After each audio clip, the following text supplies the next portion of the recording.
कहानी की शुरुआत होती है लाखों साल पहले, जहां लूसीफर को गॉड के खिलाफ आवाज उठाने के चलते स्वर्ग से नर्क में फेंक दिया जाता है। लूसीफर को आर्कएंजल माइकल ने अपनी तलवार की मदद से एक बड़े पत्थर से बांध दिया और वो ऐसा करके वहां से जा ही रहा था, तभी लूसीफर ने पीछे से चिल्लाते हुए कहा कि वो एक दिन जरूर लौटेगा, वो भी गॉड जितना शक्तिशाली बनके। इसी के साथ द गुड सिनेमा 2.0 पेश करते हैं द डेविल कॉन्स्पिरेसी। तो जैसे जैसे समय बीता, लूसीफर ने जंग शुरू करने के लिए बहुत से डीमंस को इकट्ठा कर लिया। वे सब एक हॉल में रहते थे जो धरती को नर्क से जोड़ता था, और वे सब लूसीफर के आज़ाद होने पर ही बाहर आ सकते थे। अब हम साल 2022 देखते हैं, जहां आर्ट हिस्टोरियन लॉरा एंजल्स और डीमंस पर अपना थीसिस लिखना चाहती थी। उसके प्रोफेसर ने उसे मना कर दिया, ये कहते हुए कि पहले बर्तन धो, बाद में थीसिस लिखो। ये सुनकर लॉरा गुस्सा तो आया, पर वो फिर भी प्रोफेसर को मनाने की कोशिश करती रही। तो प्रोफेसर मान गया, लेकिन एक शर्त पर, कि अगर लॉरा रात में उसके घर पर थीसिस लिखने आए। ये सुनते ही लॉरा खुद प्रोफेसर से दूर चली गई। इसके बाद लॉरा फादर मैक्रोनी से मिली, जिसने लॉरा को एक पास दिया जिससे वो चर्च के सभी एग्जीबिशंस को देख सकती थी, जिसमें जीसस का श्रूड भी शामिल था। जीसस का श्रूड इसलिए इम्पोर्टेंट था क्योंकि उसमें जीसस का डीएनए मौजूद था। फिर फादर ने उसे पूरे चर्च का टूर करवाया और आखिर में चर्च की एक नई मूर्ति दिखाई, जिसमें माइकल ने लूसीफर को अपने पैरों के नीचे दबा रखा था। इसके बाद फादर उसे अकेला छोड़कर वहां से चला गया। उस शानदार मूर्ति को एक कागज पर उतारते वक्त लॉरा को एक आवाज आई। वो आवाज उसे ही पुकार रही थी। लॉरा ने आसपास देखा तो वहां कोई नहीं था और उसे लगा कि ये सिर्फ उसकी इमेजिनेशन होगी। कुछ घंटों बाद एग्जीबिशन बंद ही होने वाला था, तभी हमें एक रेवन यानी कि काला कौवा उड़ता दिखाया जाता है। वो रेवन जल्दी एक लिज नाम की औरत में बदल गया और एग्जीबिशन में गार्ड ने उसे एक दूसरे रूम में जाते देखा। लिज लॉरा को ड्रॉ करते हुए देख रही थी और लॉरा भी अचानक रुक गई क्योंकि उसने लूसीफर की मूर्ति को हिलते हुए देखा था। लॉरा अब दोबारा परेशान हो गई और अपने आसपास देखने लगी। वो अचानक रेवन को अपने सामने देखकर डर गई।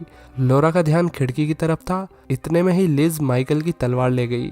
फिर यहाँ गार्ड आ गया और उसे लगा कि वो हुडी वाली दीदी लॉरा ही थी। हालांकि लॉरा ने उसे अपना कार्ड दिखाकर कहा कि उसके पास यहाँ आने की परमिशन है। थोड़ी देर बाद लॉरा ने मूर्ति को ध्यान से देखा और उसे लगा कि कुछ तो मिसिंग है। ये सुबह से यहाँ बैठी है और इसे पता ही नहीं चल रहा कि तलवार मिसिंग है। फिर वो यहाँ से जाने लगी, लेकिन सामने वाला दरवाजा बंद था, तो वो दूसरा रास्ता देखने लगी। तभी उसने लिज को देखा, जिसने माइकल की तलवार से गार्ड की गर्दन उड़ा दी थी। वो ये नज़ारा देख के यहाँ से तेजी में भागी और एक अलमारी में जाके छुप गई। अलमारी में से ही उसने लिज को देखा, जो जीसस का श्रूड चुरा रही थी। वो तो मैक्रोनी मार्कोनी वहां पर आ गया, लेकिन लिज ने उसे भी खत्म करने में देर नहीं लगाई।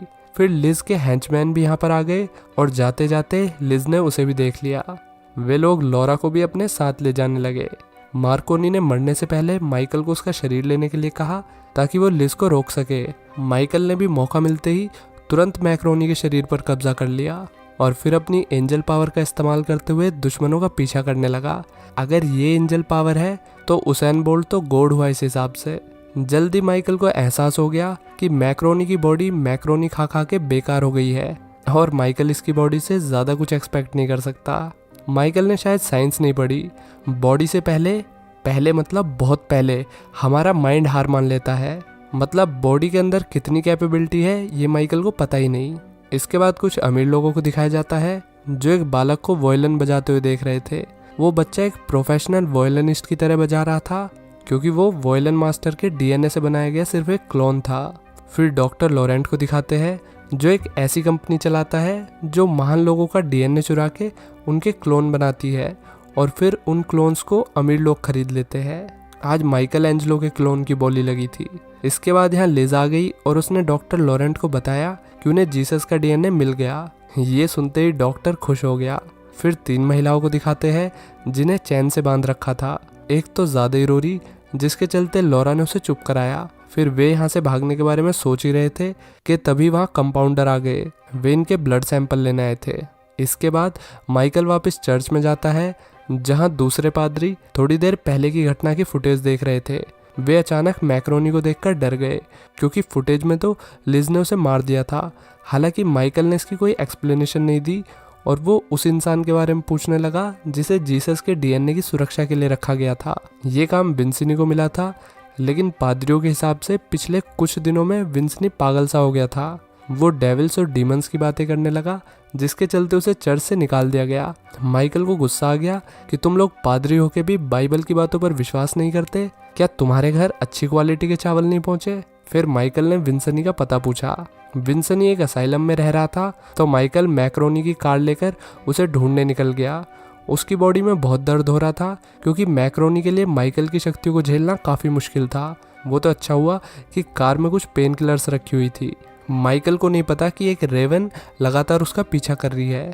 इधर साइंटिस्ट जीसस का डीएनए निकालने के लिए जी जान लगा रहे थे। इसके बाद माइकल को दिखाते हैं, जो विंसनी के पास पहुंच गया। विंसनी एक बार में ही मान गया कि वो गॉड का बेटा माइकल है। उसने माइकल को सामने बना एक विला दिखाया, जो कि लिज ने बनवाया था। ये विला नर्क से जुड़ा हुआ है और यहीं से लूसीफर को धरती पर लाने की तैयारी हो रही थी। विंसनी ने बताया कि लूसीफर को धरती पर लाने के लिए दोनों दुनिया के 2 बीस्ट की ज़रूरत है और उनमें से एक महिला होनी चाहिए। तो वो महिला तो लिज है और एक धरती के नीचे का बीस्ट। विंसनी ने यह भी बताया कि हजारों सालों से लूसीफर को धरती पर लाने की कोशिश की जा रही है, लेकिन अब तक एक भी ऐसा शरीर नहीं मिला जिसमें लूसीफर समा सके।